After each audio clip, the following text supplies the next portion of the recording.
This is how you make a live-action remake. Unlike the god-awful remakes that Disney has been pouring out with no respect for the original product for the sake of money, I like money! the How to Train Your Dragon remake is a movie that not only embraces the source material as much as it possibly can, but also adds value in almost every aspect, like the characters, the locations, the visual effects, the CGI, and even the music, which turns this movie from a potential lazy cash grab into a product that feels worth making. Remakes are okay, if you know what you're doing. And throughout the entire film, you can tell the production team knew what they were doing. They decided to bring back Dean DeBlois, who directed the original animated movie. John Powell makes a return as the composer of an already epic soundtrack. What? No, that's Star Wars, dude, you gotta play the...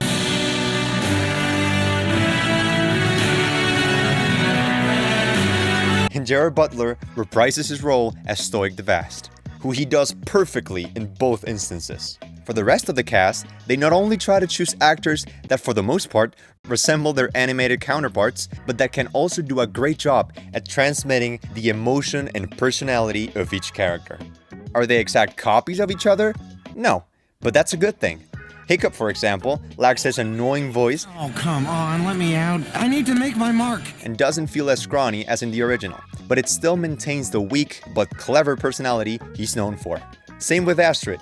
She manages to evoke both the strong and brave Viking that she is, with the perfect touch of confidence that makes her shine above the other characters. Stoick also has the correct balance between the tough and serious leader with the more silly and proud father that he ends up becoming. Same with Gobber and his friendly and funny vibe he never fails to deliver. My point is, any slight changes they did to each character didn't feel forced or unnecessary, but rather meaningful.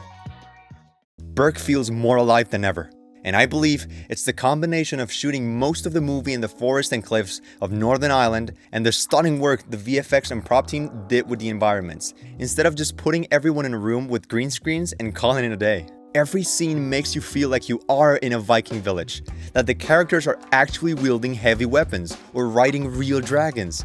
But you know what I mean. I absolutely love the way they managed the visual aspect of the pond that Toothless was hidden in, since just like in the original movie, it felt like it belonged in a world of its own.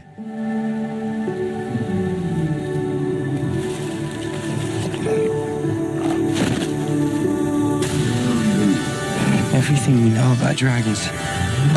It was utter perfection. Oh, and of course, can't forget the dragons.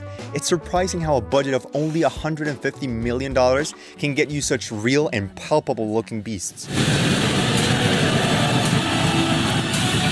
It really shows the love and appreciation for the world they were set to create, because they did not miss a single thing regarding ambience or scale, especially in the third act of a movie. I believe there are two main issues with remaking old movies for the sake of making money, and it's both not bringing anything new to the table and disrespecting the original. How to Train Your Dragon does a great job when tackling these problems. But before I can explain myself, if you're enjoying the video, feel free to leave a like and subscribing, since it really helps me a ton. Thanks. Back to training dragons. Wait, what was the first problem? Oh, right. Lack of creative novelty. Although this movie plays it extremely safe compared to other remakes that unnecessarily switch up most of the story, yes you, it manages to deliver value in every other aspect besides the story. It's kind of a no-brainer when you think about it. They just took an already great product and improved upon everything that should have been updated, which was mostly the visual side of it.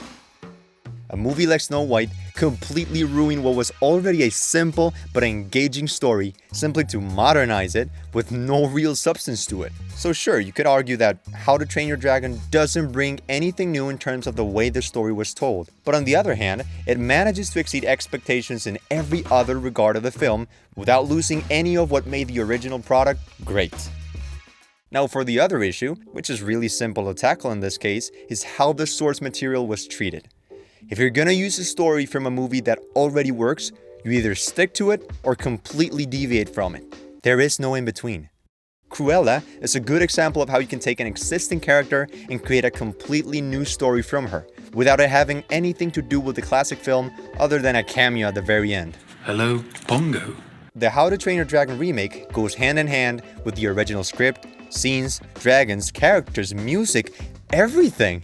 Which not only makes sure they end up with a great product story-wise, but also respects the work of animators, writers, producers, composers, and every person who worked in the original project. Then again, this is something that other remakes utterly fail at doing.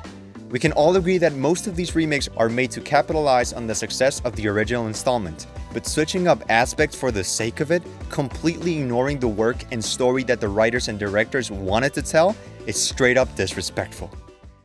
Bringing back Dean DeBlois, I really hope I'm saying his name right, to direct the movie is one of the biggest green flags of the whole production, since it means it not only will respect and value the success of the first one for what it was, but also that any modifications made to it will be done uniquely to enhance the experience, something we see all throughout this masterpiece of a remake. Look, is this still a remake? Yes, with all of its heart and soul, but it works, and it does it in a way that no other live-action remake ever has. This movie is the best example of how you can bake your cake and eat it too without having to ignore and completely obliterate the source material.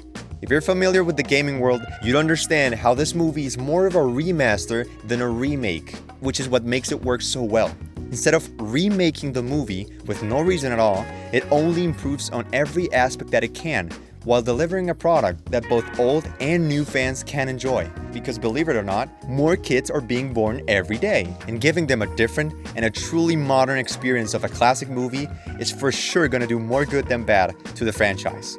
So Disney, please learn from your mistakes and understand that if you're gonna remake a movie, you either do it right or you don't do it at all. Thanks for watching. Please subscribe.